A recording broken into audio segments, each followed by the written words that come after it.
There's three parts basically to being successful in your business. And the first part we talked about in the first interview, which is mindset. So about shifting to a CEO mindset, and that has to do also with money mindset. So being aware of some of the blocks or things that might be in your mind. But the second part is about having a strategy. So once you have done some work on your mindset and you're like, okay, I'm ready to do this business, how do you actually create a strategy that can lead you to where you want to be? And then the last part is actually executing the strategy. So again, once you have the mindset, you have a strategy, then you have to actually do it. So I think the third part, we'll talk a little bit about that. Back with Miriam, I'm so excited. If you don't remember her, she's my mindset and business mentor. We did a first episode already as part of a 3-part series. And the first episode was about money mindset.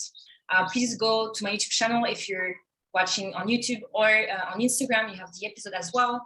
So now we're going to talk about how to create a financial strategy. I'm really excited about this because I think it's what we struggle the most. You know we need a strategy, but we just don't know how to get started. So, hey, Miriam, how are you? Hi, thanks for having me back. Hey. Yeah, so I thought the second part of this interview series, we could talk a little bit about financial strategy, like you said. So I'm going to try to make this simple because I know it can be overwhelming. The reality is like financial strategy, there are a lot of elements, like moving parts. That's also why it can be overwhelming creating a business, because you have a lot of options, right? You can probably think of several products that you might want to offer. You probably, maybe there's different groups of people you could think about working with, right? So, yeah. And then you also have this financial goal that you want to meet, and you're trying to fit all of these things together so that it makes sense to you. So financial strategy is really about actually fitting those pieces together so that you know what you're doing every day to achieve the results that you want to have, or at least the next step in the path towards the result that you want to have. So what I thought I would do is actually just split this a little bit down into like which stage of business that you are in. Yeah. And I think and I have to say as well that this isn't like sometimes a linear process. Sometimes you're in stage 1, you go to stage 2, and then you're like, oh, actually, I need to go back to stage 1. Yeah, exactly. And that's completely fine, because the way that it works is that when you understand the system, so like, for example, strategy is really a system that you can just keep repeating over and over until you get it right. And so at the beginning, the first time that you work, for example, on strategy, it can feel a little bit overwhelming, but over time it can help you give a sense of calm, because you understand that it's a process and you're going to go through it and you're going to repeat it. And each time you're going to get a little bit closer to the solution that is right for you. Yeah, I think you're right about it being overwhelming, because you have on paper everything that you need to get done.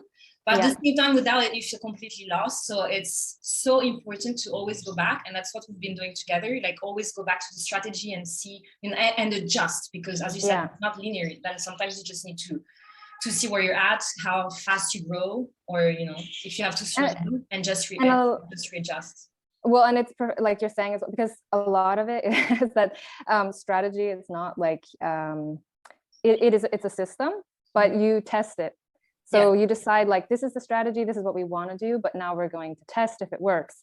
And if it's not really working, then you go back, right? And then you readjust your strategy, because no one can give you like 100%, this is definitely going to work. Like it is experimentation in the end. Becoming an entrepreneur is about experimentation, but it is good to understand what you are testing. Yeah. So that's also like, right, if you don't have a strategy, you can, sometimes you're doing all these things, but then at the end, you still don't understand wait a second, what was I trying to do? Did this work? Didn't it work? So yeah, if you're in the first stage of business, what I really recommend in any stage is, like, you have to start where you are. And that can be really exploring, like, either, I think, when you're starting a business, trying to figure out, at least for the first step of your business, am I more passionate about a particular product, or am I more passionate about serving a certain group of people? And the reason that I think that this is important is that sometimes, for example, you just know inside, you are I don't know, I don't know that much about interior design, but let's say there's a certain type of design that you just love and you really want to work only with that type of style or something, right? So you could create a business where you're just attracting the people who also love that style. But you could also just, I really want to design for, I don't know, 20-year-olds who have a low budget, but they still want to create an area that they enjoy being in. And then you might be much more flexible on the types of products that you offer them, because it's more about the people that you want to serve, and you're going to just find what works for them. See, I can just say from the financial perspective that often, so when you look at the businesses that are successful, if you try to sell to a group of people who you don't understand at all, those are usually the businesses that fail. Yeah. And so I'm 100% for, like, go for what you genuinely want. But I would say that it's way easier to start a business if you are serving a group of people that you already understand what they want, how they speak, what, the amounts of money they have to spend, because obviously when you are selling, you're trying to connect to people. So if you don't, let's say you're a guy and you're like 20-year-olds and you want to sell baby clothes to new mothers, like, I think the amount of work that you're going to have to do to try and understand that client group, and the amount of failures you're going to have. Pain points, yeah, exactly. The amount of failures you're going to have, it's going to be a lot more costly and difficult than you've been a new mother, you know where to find, how to, like, where those new mothers are spending time. So I definitely recommend, like, if you're getting started in business, thinking about the groups of people that you do understand. But I also think that some people, for example, if you're really passionate, for example, about yoga, there are businesses that have been built up where it's just, you're so passionate about a certain product that you can also just attract the people who have the same passion as you do. So there are businesses that work both ways. So that's why I encourage people to kind of, because I do see a lot of what you're saying is that people say, oh, it's the group of people, but there are businesses that work, which are not necessarily also a personal brand, but there's a product that you're just super passionate about, and you can attract those people to you because they're also passionate about the same. In the end, you need consistency and passion. Exactly. You can you can make the effort to understand your ideal clients' pain points, what they need, what they don't need, where they are, and just being consistent. Yeah. So it's just these are just different paths, and again, like, there are different paths to be successful financially. So trying to be clear about which one of those it is, and once you get a little bit clearer, at least what you're starting with, the group of people or the product, the second part of this is thinking about actually the end goal. How do you envision yourself? What is the lifestyle that you're aiming for? So this is another thing that I see. I think it's easy to jump over because you just start looking for a strategy without thinking about your personality and what's going to be sustainable for you, which is a lot about, like, if you're a very introverted person and you're trying to start a business where you're going to have one-on-one clients 5 days a week and 5 sessions a day, it probably is not going to be sustainable for you. So trying to think a little bit about your personality and how you envision, like, your end goal. This is also to do with, do I want to eventually be able to step out of my business completely? Is that what I imagine? Or am I actually still going to be doing something in my business? Like, I will still be designing, like, websites or something like that. I still want to do that because that's what I actually love to do, but I would just like to get rid of some of the other things because I don't enjoy them. So I think this is really important as well, because again, you can be successful. Like, there's no rule like, you absolutely need to scale your business, like, to the point that you can step out completely. And some people don't want that. Some people do want that. And the steps that you will need to take they are going to be different. So I always recommend that. So it's where you are now, what you think you are interested or passionate about, the group of people or the product, and then trying to create this picture of what am I aiming for? If I get there, like, this is going to make me so happy. I would love that, like, my days look like this. And then the in-between part of those 2 points is your financial strategy. Yay. Yeah. And so if you are in the stage 1, what I also recommend is that you really focus on just getting to the next step. So what I mean by this is that I recommend like having financial goals by, for example, 6-month goals and a 12-month goal. But what I see, or what can happen very easily, is that, for example, you are buying courses, you're getting very focused on 10K months, but you don't yet have consistent 1K months. And so one of the key things about like financial resources is that you always want to concentrate. You probably don't need as much money as you think you do, as long as you concentrate that money on getting you just to the next step. Because once you're making consistent 1K months, you have a bit more money to spend, and then you can invest again to grow a bit more. And then you're at 2K, and then you can invest a bit more to get to 3. But what I think a lot of people, they're overwhelmed and they're not sure. And so they end up getting, it's not that it's not valuable information or like a good resource, but they can't apply it right now. And so their money gets dispersed all over the place and they don't get a result. And so then which is what I did as well. Yeah. Investing in courses. And the thing is that, you know, you're learning a lot of stuff, but you don't really know how to apply it directly to your business in the phase you're at. And you don't have, I mean, for me, I also didn't have that much time to study. So I was taking, you know, stuff here and there, but I didn't really know how to apply it to my own business. And that's exactly, it's much more valuable, especially when you're starting, to literally only have the information that can get you from 0 to 1, than actually getting tons of information that's 0 to 10, because you're not going to be able to apply it. Or what should I say? It's more like it's going to take quite a lot of time to be able to apply all those things and earn that money back. Yeah. So when you have like, in order to use your money well, it's usually, you know, just use your money. Like if you say, okay, I need to get to 1K months, then you eliminate everything else and you just try to find like a solution that can just get you from 0 to 1. Yeah. And this is actually very similar to when you get to the second stage. I'm just wondering how much time I'm using now. But when you get to the second stage of business, this mentality is very similar, where you look at where you are. The second stage, you now have a group of clients, you have a product. And this is the start point in the second group, is actually looking at, is your product working? So what kind of feedback are you getting from your clients? That's one part of it. Making sure that they are happy. And, you know, this is also not about judging yourself. Again, this is experiment. So there may be things about your product that are not working perfectly. That's okay. Then it's about just trying to actually improve your product to make sure that it is a good product before you go further. So that sometimes is your 6-month goal. Is like, I just want to improve my product. And the second part of this is checking how much it costs you to actually deliver that product. So what I mean by that is that when you look at the steps that you take to actually deliver that product, if you would replace yourself in those different processes, how much would it cost you? So this is a test that you kind of do to make sure that your product is scalable if you want to step out of some of those roles. Because when you add up how much it costs to actually replace yourself in some of those processes, and you can't, there's nothing left, you don't have a scalable product.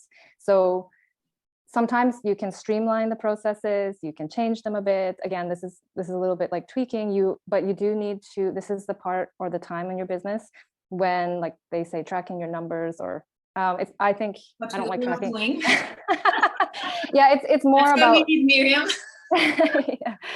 So this is the time when it is more important to be aware of like what it's actually I guess costing you to deliver that product, to make sure that it is something that you can scale if you want to scale, or so that you don't have to continue doing every single thing yourself.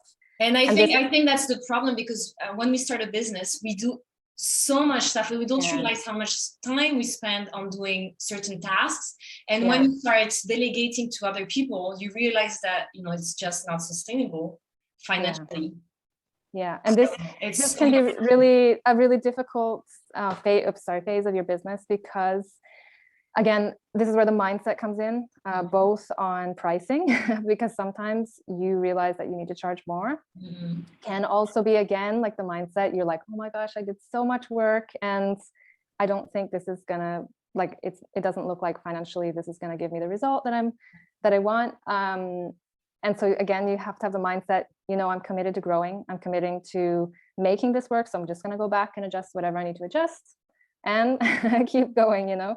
So this is where mindset work can come in. But again, this is so looking at where you are now, doing this assessment of your product, your client group, reflecting, do I have a sustainable product? Do I have a scalable product? If the answer to that is yes, then it's really the key steps are actually starting to delegate and get rid of some of those tasks and focusing on increasing those sales.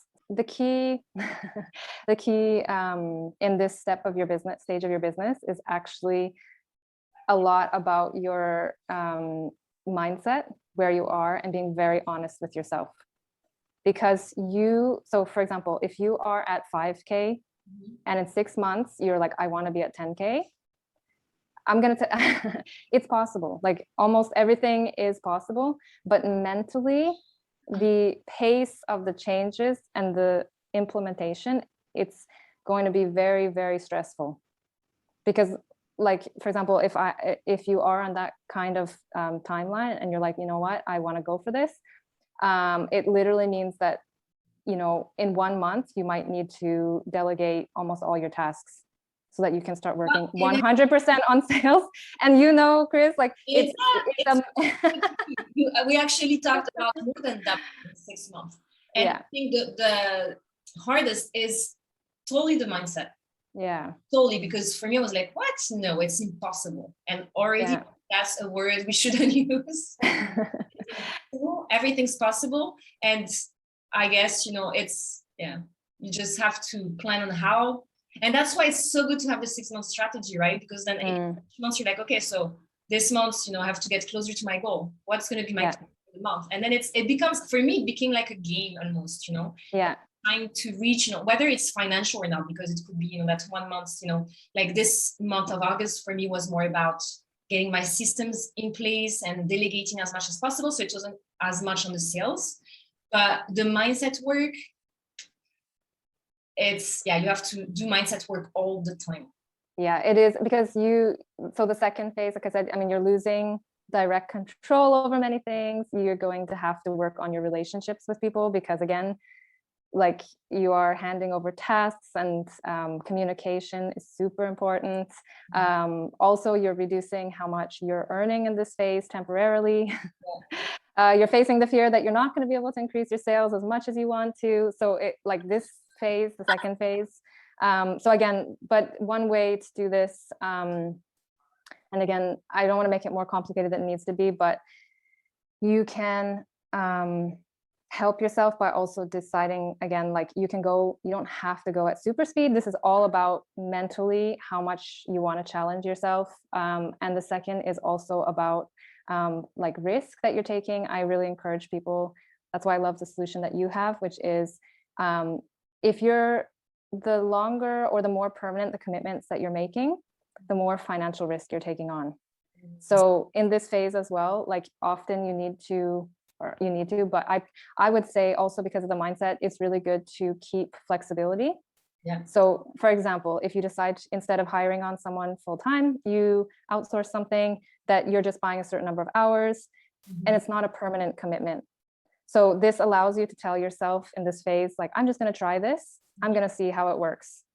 And that can mentally be a lot more easier to accept. And I also think that it allows you to test, for example, how much you can increase your sales in a month, to actually work on these things without like locking yourself into something that you still feel a bit like you're not quite sure, how is this going to work? And in this phase, like I do recommend giving yourself that flexibility to, again, test it out. You might pay a little bit more, but it does give you the flexibility to find the solution that works. So if it doesn't work, well, I mean, maybe, you know, like you spent a little bit more, but you can still change, you know? So that's phase 2. And then the last phase is really when you have outsourced or delegated everything that you want to delegate in your company. And so this might take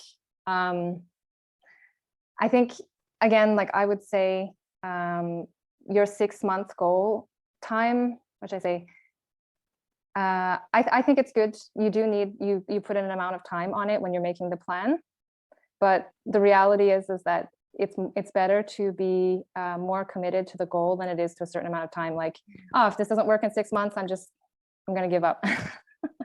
Whereas, you just say, this is my 6-month goal. But when I get to the 6-month mark, so let's say that you are, you want to double your income in 6 months. Yeah. If you even make it halfway, you've taken a big leap. So I just say, like, the 6-month goal should be something that excites you, and then you create the plan. So let's say that, I'm not sure if we should go into technical details, but when you have taken the step to figure out how much it costs you to deliver your product, the simplest, I guess, calculation that you can do is that you see, how much am I going to have left? And then you look at, what is my financial goal? And so you divide your financial goal by this remaining amount. And that's approximately how many units you need to sell, if that makes sense. Yeah, so you're trying to break it. Again, it's really hard to give just like a simple form, because businesses are a little bit different. But again, you're just trying to, let's say, like, if it's one unit is 1 hour of your time, or one project, you can, depending on how you're selling your whatever it is in your business, you're just trying to figure out what's left, and then how many do I need to sell so I can make it to my financial goal after I've paid everyone else, taxes, all of those things. So I will see, maybe I can create. It really helps though, because when you don't have numbers, yeah, you just don't know where you're going. And exactly, it helps to, okay, so for me, when you told me the first month, it didn't sound as difficult as I thought it was going to be. Yeah. And you just have to transform it, into a game, kind of. So yeah, it's exciting. What you said about the timeline, I for people who think, oh, I don't need to put a timeline that I can, the danger is that you then don't give yourself a deadline, and you just say, oh, I can start in 3 months, in 3 months or in 6 months, I don't need to act today. And I think that's what the problem that a lot of people have. They don't take action immediately because they think, oh, I can get started in 3 months. And then it's just, saying, yeah, I'm not going to do it. Yeah. And this is, I mean, time is, the more time you have, it's a luxury, because I think people underestimate often how much time, or they get discouraged by how much time it could take. But they forget as well, again, like I'm saying, is that, if you aim for double and you get to half of that, you've still made a huge improvement. And mentally you will have grown to a place where you can sustain those kind of changes, so you don't go back to the same level as you were before. You have developed skills that will allow you to permanently make more money. So again, this is communication skills of delegating, working on understanding a little bit more about the cost of your business. Like, these are all skills that you can keep reapplying and keep using, no matter what you do. So it's like you're saying, like, a lot of people think, I'll just wait, and and you're at the same, you haven't actually made any significant progress, and that can also be demotivating, so if you are aiming, the fact that you're focused, that you every day wake up with something like to do, like some steps to take, this really can help you also shift from those thoughts of like, is this going to work? Is this not going to work? Instead, this is what I got to do. And, and you stay focused on action. You stay focused on moving forward, on learning, on growing. And I think that, to be honest, is a lot about, or it's a lot of what can keep you motivated long-term in your business, is that it's just being okay with the fact that, as business owners, we're always out of our comfort zone. It's not easy to start a business. And, I don't know what, on Instagram, sometimes you only see people who seem to be doing so well. And, it's like, oh, I can make 10,000 per month and it's super easy. And it's not the case. You always have to work through those mindset blocks because they're really hard. You have to be okay with being uncomfortable.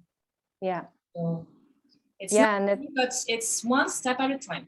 It's one step at a time. And I think once you do have a consistent 6-month period where you are working on a financial strategy, I think the best thing, like I said, is that you start to realize, oh, okay, I can do this, and you start to enjoy the process of challenging yourself and of realizing that you actually can do a lot more than you thought. So much of it, like I'm saying, is about having that focus or clarity between where you are and what you're aiming for. And then what is the next step that I need to take in the next 6 months to get me closer to that goal? Yeah. And again, like you can say, I want to give myself 2 years to for this goal and work backwards from that, because for me, I would rather go at a slower pace, but still continually increase. Or you might be like Kris and just let's go. I'm ready to jump in. And then, you can set yourself a much higher goal. But either way, it's the process of, again, like challenging yourself and looking at what can I do, and staying in that growth mentality of when things are not working, just going back to the drawing board and adjusting, and just committing more to the process of finding what works. Then like it has to be this one and it has to work right now. Yeah, so that is really the process of financial strategy and building your business. That's awesome. And so on the next episode, we're going to talk about how to implement this financial strategy. Yes. Yeah, thank you so much, Miriam. It was really, really insightful. And I can't wait to hear from you on the next episodes. Looking forward to it.